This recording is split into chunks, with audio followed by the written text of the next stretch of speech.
Hi friends, Subu എജു പ്ലസിൻ്റെ പുതിയൊരു വീഡിയോയിലേക്ക് സ്വാഗതം. ഇന്ന് നമ്മൾ നോക്കാൻ പോകുന്നത് മൈക്രോസോഫ്റ്റ് വേർഡിൽ ചെയ്യുന്ന ടാസ്കുകൾ എങ്ങനെ ഓട്ടോമാറ്റിക് ആക്കാം എന്നുള്ളതാണ്. അതിനായിട്ട് നമ്മൾ പഠിക്കാൻ പോകുന്ന ഒരു ഫംഗ്ഷനാണ് മാക്രോ ഫംഗ്ഷൻ. മാക്രോ ഫംഗ്ഷൻ എന്ന് പറഞ്ഞു കഴിഞ്ഞാൽ റെപ്പറ്റേറ്റീവായിട്ട് നമ്മൾ ചെയ്യുന്ന ടാസ്കുകൾ നമുക്ക് ഓട്ടോമാറ്റിക് ആക്കാനായിട്ട് പറ്റും. അതായത് ഒരു ഡോക്യുമെൻറ്റിൽ നമ്മൾ എന്തെങ്കിലും ഒരു ഫോർമാറ്റ് ഒരു തവണ ചെയ്യുകയാണെങ്കിൽ ആ ഒരു സെയിം ഫോർമാറ്റ് തന്നെ ഡോക്യുമെൻറ്റിൻ്റെ മറ്റ് പേജുകളിലേക്ക് നമുക്ക് ആപ്ലിക്കബിൾ ആക്കേണ്ടതായിട്ട് വരും. അപ്പോൾ ഓരോ തവണയും ആ ഒരു സെയിം ഫോർമാറ്റ് ചെയ്യുവാനായിട്ട് നമ്മൾ ഫോർമാറ്റ് ചെയ്ത സ്റ്റെപ്പുകളെല്ലാം റെപ്പറ്റേറ്റീവായിട്ട് കൊടുക്കേണ്ടതായിട്ട് വന്നേക്കാം. അത് ഒഴിവാക്കുവാനായിട്ട് നമ്മൾ യൂസ് ചെയ്യുന്ന ഒരു ടെക്നിക്കാണ് മാക്രോ ഫംഗ്ഷൻ. അപ്പോൾ ആ ഫംഗ്ഷൻ ചെയ്യുന്നത് എങ്ങനെയാണെന്ന് കാണുമ്പോൾ നിങ്ങൾക്ക് എന്താണ് കാര്യം എന്നുള്ളത് മനസ്സിലാവും. അതിനായി ആദ്യം നമ്മൾ വ്യൂ ടാബിൽ ക്ലിക്ക് ചെയ്യുക. വ്യൂ ടാബിൽ ക്ലിക്ക് ചെയ്യുമ്പോൾ മാക്രോസ് എന്ന് പറയുന്ന ഒരു ഓപ്ഷൻ ഇവിടെ കാണാൻ സാധിക്കും. അവിടെയുള്ള ആ ഡൗൺ ആരോയിൽ ക്ലിക്ക് ചെയ്യുക. ഒരു ഡ്രോപ്പ് ഡൗൺ മെനു വന്നു. അവിടെ റെക്കോർഡ് മാക്രോ എന്നൊരു ഓപ്ഷനുണ്ട്. റെക്കോർഡ് മാക്രോ എന്ന് പറഞ്ഞു കഴിഞ്ഞാൽ ഈ ഒരു ഡോക്യുമെൻറ്റിൽ നമ്മൾ ചെയ്യുന്ന എല്ലാ കാര്യങ്ങളും എല്ലാ ഫോർമാറ്റിംഗ് ടെക്നിക്കുകളും റെക്കോർഡ് ചെയ്ത് വെച്ചുകൊണ്ട് ഈ ഡോക്യുമെൻറ്റിൻ്റെ മറ്റ് ഭാഗങ്ങളിലേക്ക് നമുക്കത് ഒറ്റ ക്ലിക്കിലൂടെ ആക്ടിവേറ്റ് ആക്കുവാനായിട്ട് സാധിക്കും എന്നുള്ളതാണ്. സോ ഞാനിവിടെ റെക്കോർഡ് മാക്രോ എന്ന് പറയുന്ന ഓപ്ഷനിൽ ക്ലിക്ക് ചെയ്തു. ക്ലിക്ക് ചെയ്തപ്പോഴത്തേക്ക് മാക്രോ നെയിം ചോദിച്ചിട്ടുണ്ട്. ഡിഫോൾട്ടായിട്ട് മാക്രോ 1 എന്നൊരു പേര് നമുക്കവിടെ കാണാൻ സാധിക്കും. അത് മാറ്റി ഞാൻ ടെസ്റ്റ് റൺ എന്ന് പറയുന്ന ഒരു പേര് അസൈൻ ചെയ്യുകയാണ്.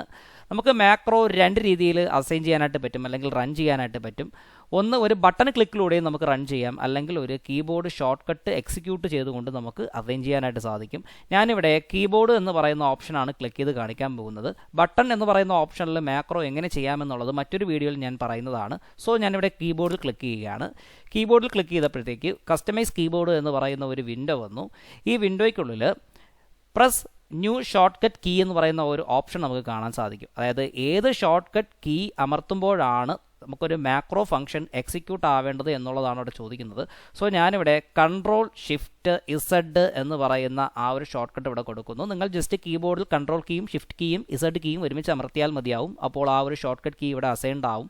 സോ ഇവിടെ അസൈൻ എന്ന് പറയുന്ന ഒരു ടാബുണ്ട്, ഒരു ബട്ടണുണ്ട്. അവിടെ ക്ലിക്ക് അടിക്കുക.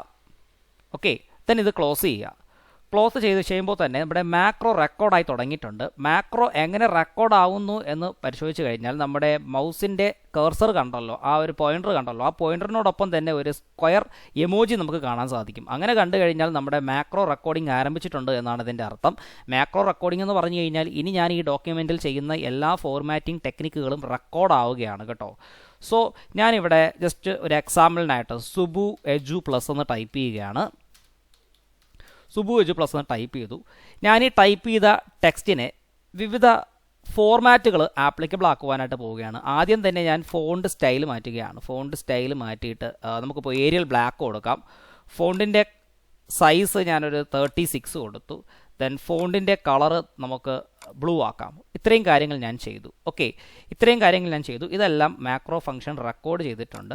ഇനി നമ്മുടെ നെക്സ്റ്റ് സ്റ്റെപ്പ് എന്ന് പറയുന്നത് ഈ റെക്കോർഡ് ചെയ്തുകൊണ്ടിരിക്കുന്ന മാക്രോ ഫംഗ്ഷൻ നമ്മൾ സ്റ്റോപ്പ് ചെയ്യുക എന്നുള്ളതാണ്. സോ മാക്രോസ് എന്ന് പറയുന്ന ഓപ്ഷനിൽ അഗെയിൻ ക്ലിക്ക് ചെയ്യുക. അവിടെ സ്റ്റോപ്പ് റെക്കോർഡിംഗ് എന്നൊരു ഓപ്ഷൻ ഉണ്ട്, അവിടെ ക്ലിക്ക് ചെയ്യുക. ഇപ്പോൾ നമ്മുടെ റെക്കോർഡായിക്കൊണ്ടിരുന്ന മാക്രോ സ്റ്റോപ്പ് ആയിട്ടുണ്ട്.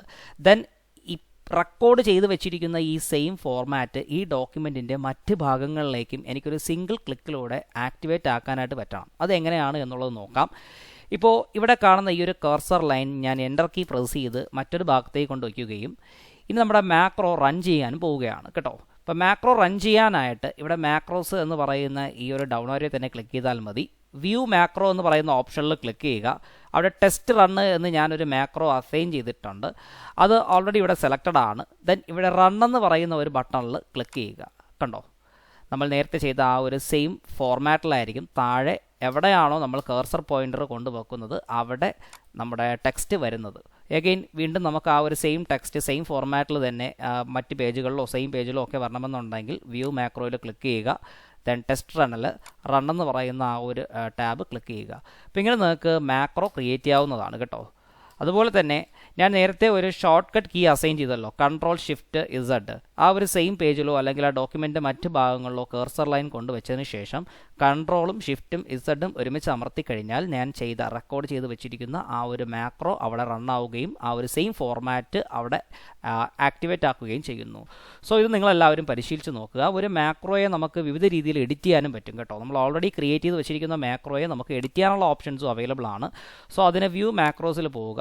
വ്യൂ മാക്രോസ് നോക്കുമ്പോഴത്തേക്ക് അവിടെ റണ്ണ്, സ്റ്റെപ്പ് ഇൻഫോ, അതേപോലെ തന്നെ എഡിറ്റ്, ക്രിയേറ്റ്, കുറേ ഓപ്ഷൻസ് നമുക്ക് കാണാൻ സാധിക്കും. ഇവിടെ എഡിറ്റ് എന്ന് പറയുന്ന ഓപ്ഷനിൽ ക്ലിക്ക് ചെയ്ത് കഴിഞ്ഞാൽ നേരെ പോകുന്നത് വിഷ്വൽ ബേസിക് ആപ്ലിക്കേഷൻ എന്ന് പറയുന്ന ആ ഒരു ഇൻ്റർഫേസിലാണ് കേട്ടോ. വിഷ്വൽ ബേസിക് ഫോർ ആപ്ലിക്കേഷൻസ് എന്ന് പറയുന്ന ഇൻ്റർഫേസിലാണ്. ഇവിടെ നമുക്ക് നമ്മൾ ചെയ്തു വെച്ചിരിക്കുന്ന മാക്രോ ഫംഗ്ഷൻസിനെ കസ്റ്റമൈസ് ചെയ്യാനായിട്ട് പറ്റും. അത് നമുക്ക് പ്രോഗ്രാം ചെയ്യേണ്ടതായിട്ടുണ്ട് കേട്ടോ. വിഷ്വൽ ബേസിക് കോഡ് ടൈപ്പ് ചെയ്തുകൊണ്ട് നമുക്ക് അതിനെ പ്രോഗ്രാം ചെയ്യാൻ സാധിക്കും. അങ്ങനെ ഇത്തരത്തിലുള്ള അഡ്വാൻസ്ഡ് ആയിട്ടുള്ള ഫീച്ചേഴ്സൊക്കെ സുബു എജു പ്ലസിൻ്റെ ഓൺലൈൻ ക്ലാസ്സസിൽ അവൈലബിൾ ആണ്. സുബു എജു പ്ലസ് ഒരു ഓൺലൈൻ ക്ലാസ് ആരംഭിച്ചിട്ടുണ്ട്. മൈക്രോസോഫ്റ്റ് ഓഫീസിന് എക്സ്ക്ലൂസീവ് ആയിട്ടുള്ള ക്ലാസ്സാണ് അവൈലബിൾ ആയിട്ടുള്ളത്. വിദേശത്തുള്ളവർക്കും സ്വദേശത്തുള്ളവർക്കും ഓൺലൈനായിട്ട് ക്ലാസ്സിൽ പങ്കെടുക്കാവുന്നതാണ്. സൂം ആപ്പിലൂടെ ആയിരിക്കും ക്ലാസ് വരുന്നത്. നിങ്ങളുടെ ഓഫീസ് ജോലിയും അല്ലെങ്കിൽ പഠിക്കുന്ന വിദ്യാർത്ഥികളാണെങ്കിൽ നിങ്ങളുടെ പറഞ്ഞ സമയമൊക്കെ കഴിഞ്ഞതിന് ശേഷം നൈറ്റിലായിരിക്കും ക്ലാസ് വരുന്നത്. വേർഡ്, എക്സൽ, പവർ പോയിൻ്റ് ആണ് മെയിനായിട്ട് ഫോക്കസ് ചെയ്യുന്നത് കേട്ടോ. അപ്പോൾ വേർഡ്, എക്സൽ, പവർ പോയിൻറ്റുമായിട്ട് ബന്ധപ്പെട്ട് കിടക്കുന്ന ബേസിക്സ് മുതൽ അഡ്വാൻസ്ഡ് ആയിട്ടുള്ള കാര്യങ്ങൾ നിങ്ങൾക്ക് ട്രെയിനറോട് ചോദിച്ച് മനസ്സിലാക്കാവുന്നതാണ്.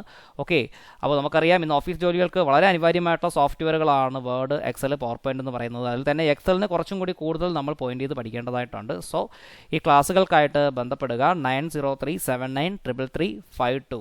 സോ എല്ലാവരും നന്നായിട്ട് തന്നെ ഞാൻ ഇന്ന് കാണിച്ച ഈ എക്സാമ്പിൾ ചെയ്ത് നോക്കുക, പരിശീലിച്ച് നോക്കുക.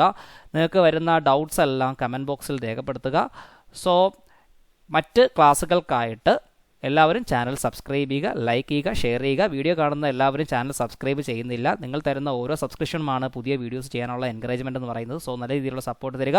മറ്റൊരു ക്ലാസ്സിൽ വീണ്ടും കാണാം. Thank you very much.